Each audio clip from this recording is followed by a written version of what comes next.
remiančiai šią šventę ir aviacijos sportą.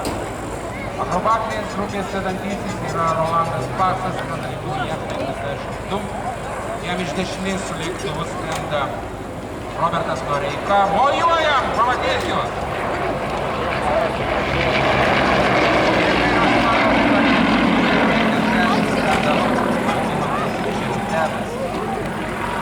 Iš tiesų, išlaikyti lėktuvus yra gana sudėtinga, lieka tam akrobatinės kažkokios lėktuvų greitis skrenda nuo 0 iki 350 km/h.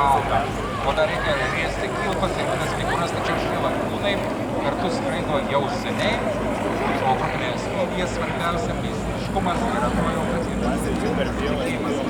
Tokias buvo galima pasirinkti tik būklį 20 metų. Aviacija būtų soldatas yra vienas iš sudėtingiausių skraidymų ir susiskraidymų.